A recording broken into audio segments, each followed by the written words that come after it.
conversar con Juan Carlos González, consultor internacional, conferencista, instructor con experiencia en ciberseguridad, en gestión de comunidad de negocio y transformación digital. ¿Y de qué vamos a estar hablando? De esos ataques, de esa advertencia que deben tener empresas y personas naturales, para llamarlo de alguna forma, ¿no? Ahora con esto se meten en la vida de uno, no solamente hackean, hacen miles de cosas que precisamente en el IESA están trabajando de la mano del profesor. Así que Juan Carlos. Encantada. Encantada. De verdad, muchísimas sí, señor. gracias. Juan Carlos es un profesor invitado del IESA, está con nosotros precisamente para conversar de este tema, de esos errores más comunes que cometen no solo las organizaciones, también las personas naturales, de pensar que no me va a pasar a mí. Y resulta que te pasa. A ver, bienvenido. Cuéntanos cómo comenzamos esta conversación. Bueno, primero, muchas gracias por la invitación a ti y, por supuesto, a tu nutrida audiencia para hablar sobre estos temas. Buenísimo. Bueno, fíjate, si podemos dividir de alguna manera estos temas de ciberseguridad en dos aspectos. Por un lado, el aspecto empresarial y por otro lado, el aspecto personal. O sea, que el aspecto personal nos afecta a todos, no solamente al que manejan temas de redes sociales, sino también en temas personales. No solamente el que publica información, sino nuestra propia información personal. Es importante verlo así. Desde el punto de vista empresarial, para poder identificar realmente qué está sucediendo en la actualidad con esto. En la actualidad lo que está sucediendo desde el punto de vista empresarial y personal es que hay una gran inversión por parte de los cibercriminales en los temas de ciberseguridad. ¿Y por qué motivo? Porque hay una hiperautomatización. En la actualidad las organizaciones toda su data, toda su información se está automatizando, todos sus procesos son automatizados. Entonces esa hiperautomatización ha hecho que evidentemente ahora haya mucho más exposición electrónica y digital a los datos. Entonces, ¿qué es lo que ha pasado? Que los ciberdelincuentes se han aprovechado de esta hiperautomatización y están invirtiendo dinero, incluso utilizando la inteligencia artificial para poder vulnerar. Les llegó ayuda. Les llegó ayuda, correcto. No solo a nosotros, para los que lo usamos, digamos, con buenos fines, sino para los ciberatacantes. El ejemplo, hay un ciberatacante hace unos meses entrando a ChatGPT, pidiéndole prompts a ChatGPT, logró programar 83 exploits. Exploits son programas que explotan vulnerabilidades en distintas... ¿Qué tal? O sea, el propio ChatGPT los escribió, ni siquiera él tuvo que escribirlo. Entonces, ellos están también utilizando estas herramientas para hacer este tipo de ataques. Entonces, desde el punto de vista empresarial, se está viendo mucho ese problema, ¿no? O sea, hay una debilidad absoluta. Hay una debilidad importante. Y lo importante es entender cuáles son los errores que cometen de alguna manera las organizaciones en este tema, específicamente el tema empresarial. Por un lado, no ver esto desde el punto de vista holístico. Es decir, el tema de la ciberseguridad no es solamente comprar herramientas ni tecnología. Hay que tener, digamos, adecuados procesos de ciberseguridad y adecuadamente capacitado al personal. Y es precisamente nosotros en nuestras actividades de consultoría y a través del IESA lo que estamos promoviendo es justamente eso, la capacitación, la formación en buenas prácticas en este tema. Porque no basta, como lo digo, con comprar la tecnología. O sea, nosotros ahorita estamos trabajando por lo menos 3 casos de empresas que están siendo te iba a atacadas. Preguntar ejemplos. O sea, porque habrá quien dice, bueno, yo contraté a esta empresa y ahí yo estoy blindado, porque esa empresa me está poniendo, no sé, herramientas, no sé, exacto, cómo se llama eso. Pero, bueno, no es eso solamente. Tú hablabas de capacitación de personal, etcétera. Entonces, ¿cuáles son esos de procesos? ¿Cuáles son, esos ejemplos para que la audiencia se pueda como conectar, ¿no? Claro. ¿Qué es lo que le puede pasar? Ajá. Claro, así es. Por ejemplo, el ejemplo que te doy de solo tener tecnología, hay una empresa de consumo masivo venezolana importante que le hicieron un ataque de ransomware. Ya te voy a explicar de qué consiste este ataque. Pero un poco para entender las amenazas. ¿De teléfono? Una empresa de consumo masivo. Bueno, es que el teléfono es de consumo masivo. O sea, de comida, pues. Sí, a ver, vamos, sí, exacto. Claro, no, está catalogado como telecomunicaciones, no como consumo masivo. Es que una de esas empresas tuvo un ciberataque durísimo. Así es, pero bueno. Sin nombrar empresas. Por el tema ético y el tema de confidencialidad que manejamos, esta empresa le hicieron un ciberataque, ellos compraron herramientas, tecnología, y resulta ser que a través de una herramienta tipo WhatsApp Web, sabes que tienes el WhatsApp, lo puedes tener ahí, a través del WhatsApp Web entró un malware, un virus, una persona pinchó un link Y resulta que esta persona era un gerente que no era de tecnología, pero él era, como usuario, era administrador de la red.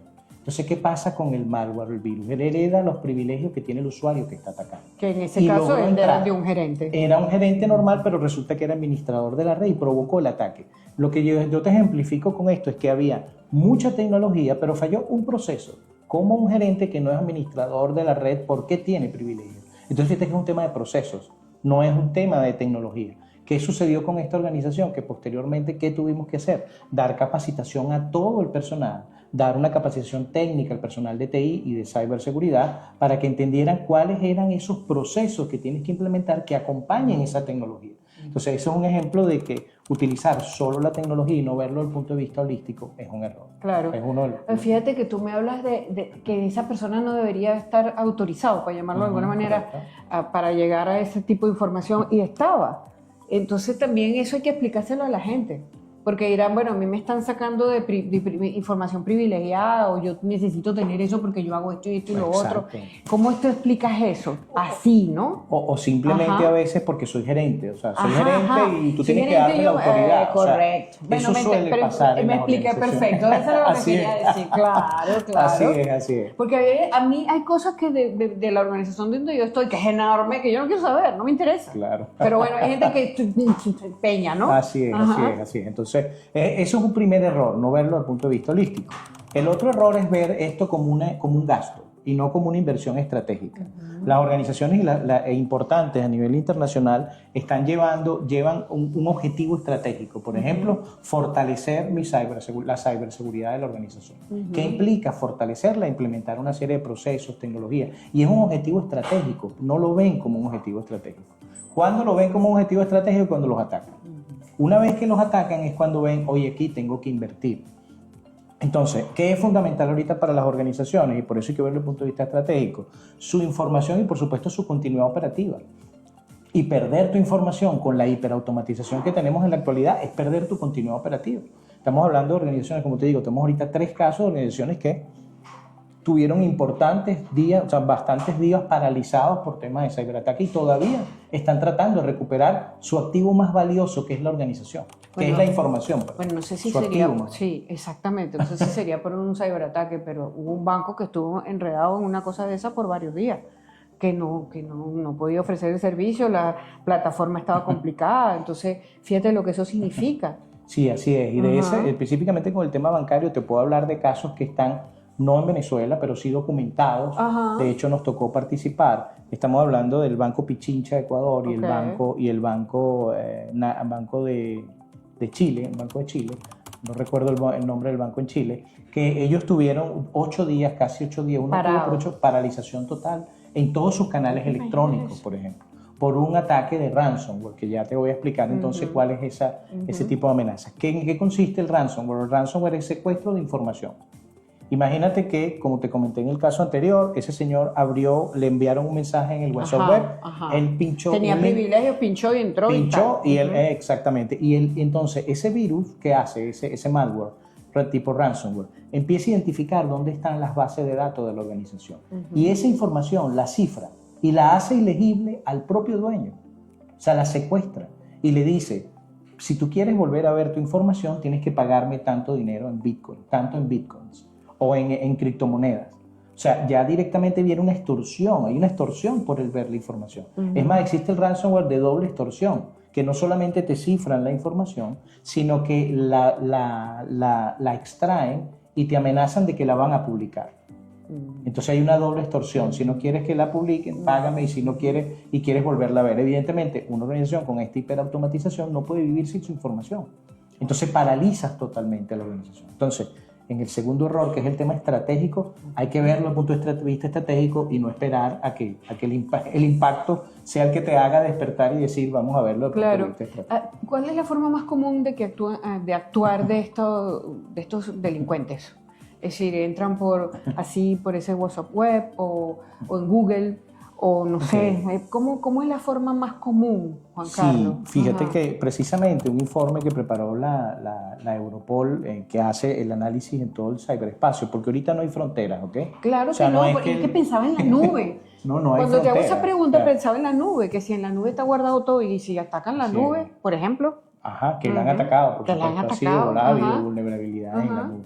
Entonces, aquí se desdibujan, en este ambiente se desdibujó de alguna manera el ambiente tecnológico en el Internet, se desdibujan las fronteras. ¿Qué significa esto? Exactamente. ¿Qué significa esto? Que puede venir un ataque de cualquier lugar, de cualquier sitio. ¿Okay? Entonces es importante entender que lo que está pasando en Rusia o lo que está pasando en los Estados Unidos igual puede pasar aquí en Venezuela, porque eso está abierto, o sea, los ataques. Entonces, en este informe, la Europol, que identificó que los principales vectores de ataque no son como era anteriormente de los ciberatacantes, como actuaban anteriormente los ciberatacantes, que iban a los sistemas de la organización, o sea, iban al firewall, al equipo, al servidor, a la página web de la organización. No, ahora los principales vectores de ataque son el correo electrónico del personal, ¿ok? Ese es un punto. El teléfono celular y las aplicaciones que descargamos en nuestros teléfonos celulares, nuestras conexiones a redes Wi-Fi, ¿ok? Hacemos conexiones a redes Wi-Fi públicas. Bueno, yo le pregunto a la audiencia, ¿quién no se ha conectado en un restaurante a una Wi-Fi pública? O No lo escaneas sabemos. un código QR que está en una pared de alguien que yo no sé qué. Y no sabes a dónde te está llevando. Entonces, es importante, fíjate que el principal vector de ataque, los vectores de ataque son, como te decía, el Correo tema del correo electrónico electrónico, de la gente, aplicaciones en dispositivos Wi-Fi. y las redes sociales, la información que publicamos en redes sociales. Entonces, fíjate que el vector de ataque cambió ¿a dónde? A la persona. Claro, Ahora van a lo claro. que ellos llaman el eslabón más débil de la cadena. ¿Por qué? Porque yo tengo mi celular y voy a descargar una aplicación gratuita y lo primero que nos piden esas aplicaciones es, permite ¿Puede que entrar a su directorio? Sí. Por ejemplo, va a ¿Puedo sus entrar a contactos. su foto? Sí. Galería, sí. A su galería, exacto. Exactamente. Exacto, y solemos decirle que sí. Y fíjate, yo hago el símil con esto. Cuando nosotros estábamos pequeños nos decían nuestros padres antes de salir a la calle, no hables con extraños, ¿ok? Igual, no le aceptes un caramelo a nadie en la calle. Bueno, es lo mismo. ¿Cómo yo voy a compartir con un extraño mi libreta de contacto si yo no sé quién está del otro lado? ¿Por qué yo voy a compartir con un extraño mis galerías? Okay, y el símil del caramelo envenenado, Ajá. porque si a mí me envían un correo electrónico de alguien que no conozco, diciendo como a mí me pasó, a mí me llegó un correo electrónico que decía, mira este documental de cómo está muriendo la gente que se puso la vacuna china del COVID. Yo me puse 4. Evidentemente yo tenía mucho, me asusté y dije, este video hay que verlo, pero evidentemente no pinché ese link, me estaban engañando. Ese es el caramelo, el símil del caramelo envenenado. El caramelo envenenado es ese clic, por eso es que nosotros tenemos una charla en GHP Service que le llamamos Cyberamenazas a un clic. O sea, para que entendamos qué sensibles somos a eso. O sea, estamos a un clic de comprometer no solo la información de las empresas, sino nuestra información personal.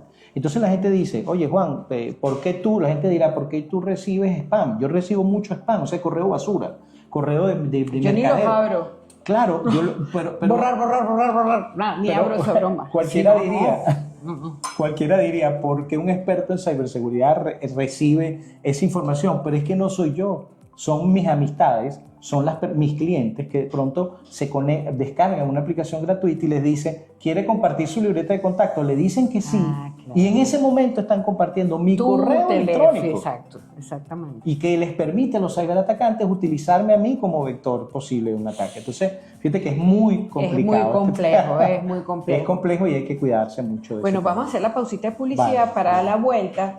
Seguimos conversando con Juan Carlos González, consultor internacional, conferencista, instructor con experiencia en ciberseguridad, gestión de continuidad del negocio y transformación digital. Tiene su empresa. Se llama GHP Services y bueno, de eso también, esas se las vamos a colocar al final para que puedan también seguirlo y buscar asesoramiento. Bueno, hablamos de empresas, correcto, pero fíjate tú, qué paradoja, que como no, las empresas se blindan, mal blindadas o bien blindadas, porque bueno, han sufrido ataques, pero lo vulnerable es la persona. O sea, que al final la empresa se puede súper recontra blindar, pero resulta que entran a tu correo electrónico, a la aplicación que bajaste, entran por el Wi-Fi, que descargaste o te pegaste, por tus redes sociales. Entonces, ahí está el reto. ¿Qué hacer, verdad? Correcto, fíjense, en el caso personal es importante considerar lo siguiente. Por ejemplo, en redes sociales es importante entender que cada vez que nosotros publicamos una foto personal, cada archivo que se almacena en las redes sociales tiene lo que se llama una metadata. Esa metadata dice desde dónde se tomó esa foto, quién tomó esa foto, desde qué localidad, te puede decir de qué equipo tomó la foto.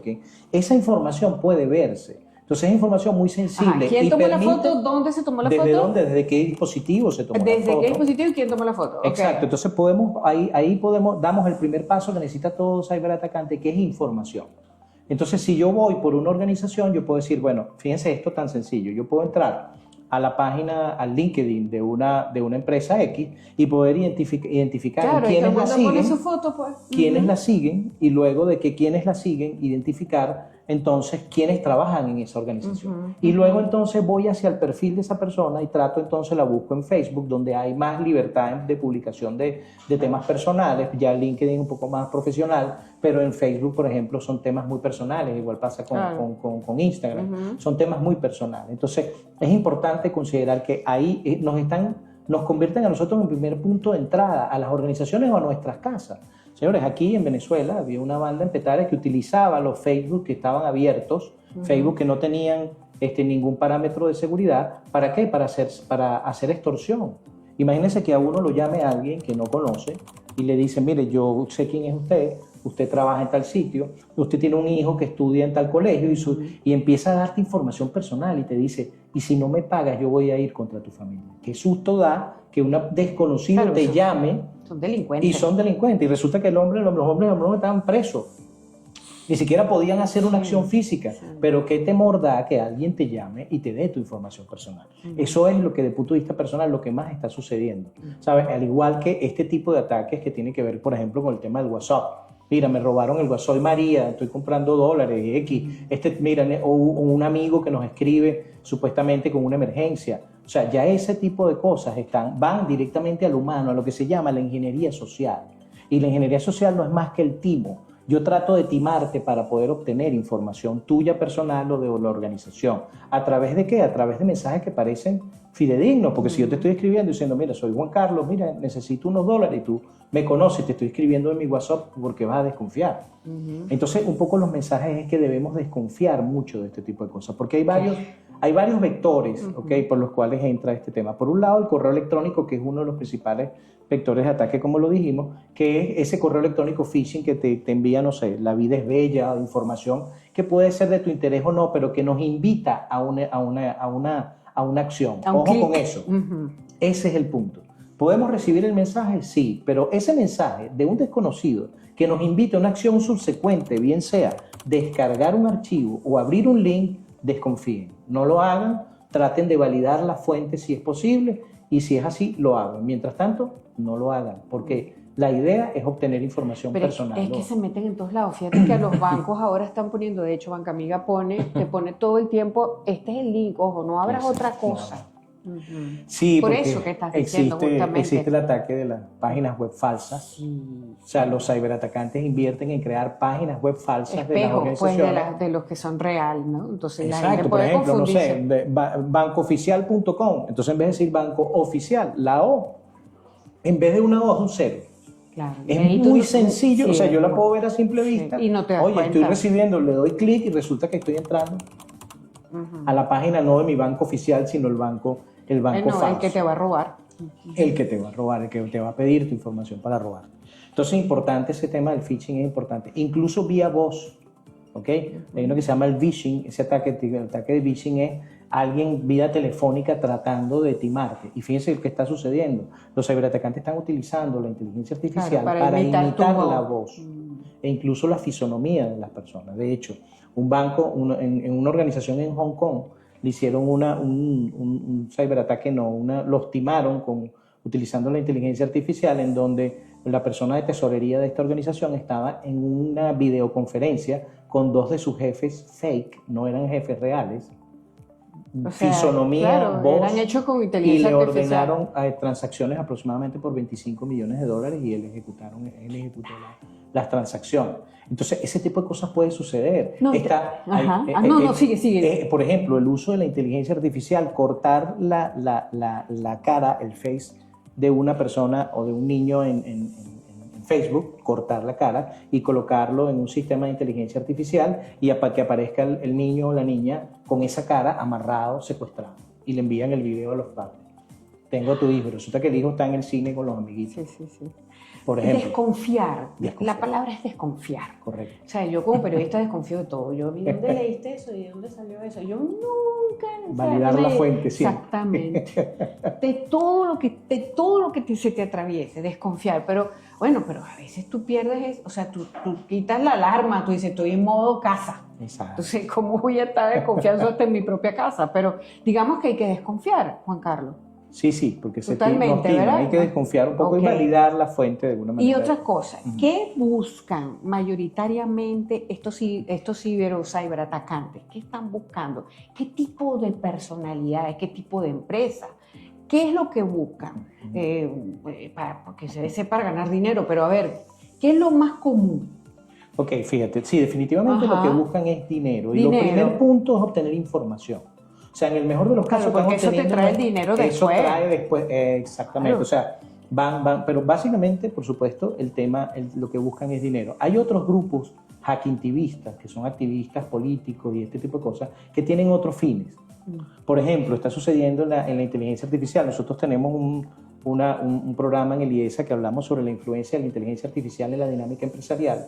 Y a mí me toca hablar sobre los desafíos de la inteligencia artificial en la actualidad, de la seguridad utilizando la inteligencia artificial.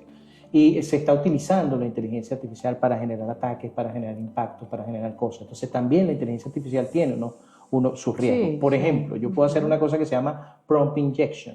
Un grupo hackingtivista puede estar, fíjate cómo funciona la inteligencia artificial, es importante que todos lo entendamos. La información pública o del chat GPT público que tenemos, ahí está todo el mundo interactuando. Y precisamente como ella es en teoría artificial, realmente no es artificial, lo que funciona es basado en estadísticas. Imagínate que hay grupos hackingtivistas que están en pro de los asesinatos, etcétera, y empiezan a inyectar información, prompt, que empieza a generar una dinámica donde dice que el asesinato es bueno. Estoy dando un ejemplo simplista. Y de pronto tú haces una pregunta y te dice, no, el asesinato es bueno. Porque él está viendo la estadística de lo que se está diciendo en ese gran... Bueno, hay grupos hackingtivistas que están interviniendo ahí para que nosotros, cuando hacemos preguntas, nos traigan una información aparentemente fidedigna y resulta que no es fidedigna. Están inyectando prompt. Entonces, la recomendación es que tengamos nuestra inteligencia artificial pagada, no la pública, porque la pública está muy contaminada. Pudiera estar contaminada. Entonces, fíjense, a ese nivel llega. Qué locura. Yo te preguntaba qué buscan y ¿hay manera de blindarse, Juan Carlos? O sea, claro, desconfiando y todo esto, pero ahí tú tienes una compañía que se llama GHP Services y me imagino que ahí enseñan tanto a empresas como a particulares a ver cómo se pueden blindar, ¿no? No sé, sí, correcto. ¿Eso es posible? Pregunto. Claro que sí. Desde el punto de vista empresarial, lo primero que nosotros sugerimos a las organizaciones es que se hagan un assessment, una autoevaluación de cómo están sus mejores prácticas en ciberseguridad, para poder saber dónde están parados, porque sí, hay muchas herramientas, hay muchas cosas, y de pronto te puedes conseguir un asesor que lo que está interesado es en vender una solución y no un tema integral, y de repente tu problema a lo mejor no está en la solución, está en los procesos. Que es precisamente que es lo que le comento. Entonces, lo primero es saber dónde estoy parado para poner el dinero donde tengo que ponerlo. Si tengo brechas en procesos, pongo en procesos. Si tengo una brecha en herramientas, lo pongo en herramientas. Entonces, eso es lo principal. Primero, hacer un assessment para saber dónde estoy parado y luego, entonces, basado en ese assessment, por decirte, son 10 dominios del assessment, ver cómo estoy cumpliendo con cada uno de ellos, que eso es procesos, herramientas, todo. Ese nivel de madurez nosotros hemos comprobado, organizaciones que le hemos hecho evaluaciones de madurez en años anteriores, que han ido elevando su nivel de madurez, que funciona. Y que logran blindar a la organización. Sin embargo, un proceso que no se haga bien en un momento determinado, por ejemplo, alguien que se va de una cosa tan simple como esta, alguien que se va de la organización, pero su usuario sigue activo. Sí, y ese usuario pero queda con el correo. Se lleva la cajita, pero queda con el correo. Pero queda el correo abierto, queda una serie. Entonces, fíjense que eso es algo de un proceso. Sí. Puedo tener las barreras altísimas, pero falló un proceso simple. Y puede hacer cualquier cosa, puede generar si se va bravo, imagínate. Pero sí se puede blindar. Por ejemplo. Claro, hay gente loca, tú sabes. Claro. Así es. Bueno, y desde el punto de vista personal, solo para concluir esto. Claro, sí, lo que decías, desconfiar. Lo que básicamente es, o sea, es ese principio. No hablen con extraños. O sea, si yo recibo un correo electrónico de alguien que no conozco, tengo que desconfiar. No lo abras, ¿Quién ni eres? siquiera borra, o sea, eso. Borra, exactamente, no considerarlo. Bueno, te digo, nosotros en el mundo periodístico estamos tan aterrados todo el tiempo con esas cosas que, bueno, estamos muy, bueno, en guardia, vamos a llamarlo así. Pero bueno, hay gente que sí abre el link. Así es. Y bueno, y cuando abre el link se le contaminó todo. Así es, así es. Entonces, bueno, ese llamado, lo que tú dices, ¿no? Y tú mencionabas un poco de hacia dónde iban los ciberatacantes. Sí, hacia dónde iban. Te voy a dar un ejemplo que sí, que me quedó un poco en el aire. Te voy a dar un ejemplo. Yo tengo una amiga que su mamá es directora de un colegio, era directora, ya no es directora de un colegio que es mitad público, mitad privado. O sea, hay un aporte, y tiene una parte del Estado y otra parte de la gente que participa. Bueno, a ese colegio le hicieron un ransomware y le secuestraron el equipo. Por supuesto, ellos no pudieron pagar. ¿Pero cuál es el objetivo ahí? Pero lo que trato de decir, que ellos hacen lo que se llama el Split Ransomware. Ajá. Se lo lanzan a todo el mundo. Claro, el que caiga, cayó. Y si tiene dinero para pagar, pagó. Pero ¿y si no lo tiene? Sí, ese es como el Casanova que tiene como 5 que está enamorando, pero hay una que cae. Exactamente, una cae. Sí. Buen ejemplo. Sí, no, chimbísimo, pero bueno, pasa, ¿no? Sí, entonces lo que tú tienes que hacer es, bueno, mantenerte firme, pues, ¿no? Sí, así vamos a es, decirlo así, desconfiar. Wow. Bueno, vamos a colocar en colaboración tu cuenta también de la empresa, que me parece muy importante, y bueno, y Elías, obviamente. No sé si quieres agregar algo, Juan Carlos, ya para finalizar, sea importante que quede allí en el intelecto colectivo. Ajá. Bueno, y lo divido en dos partes, entonces, para las organizaciones es importante evaluar cómo están desde el punto de vista de ciberseguridad para luego empezar a hacer las inversiones, no hacerlo al contrario. No llegar directamente a hacer de pronto inversiones en herramientas, en cosas que de pronto no es por ahí la vía por donde nos llevan a eso. Eso por un lado. Por otra parte, desde el punto de vista personal, como habíamos dicho, desconfiar, no conectarse a cualquier... Por ejemplo, si nos vamos a conectar a una red Wi-Fi pública, no utilicemos en ese momento nuestro celular para transmitir, para conectarnos al correo electrónico de la organización o para transmitir información que sea sensible. Para entrar a nuestra banca móvil, no lo hagamos. Desde ese... Lo hemos hecho 1000 veces. Por eso. Pero básicamente no es porque el restaurante nos esté atacando. No, es que los bichos están ahí. Puede venir un comensal, ¿verdad? Y se conecta también, pero no con el fin de utilizar la herramienta, sino de leer qué es lo que está pasando pues, en esa Wi-Fi y qué pescar.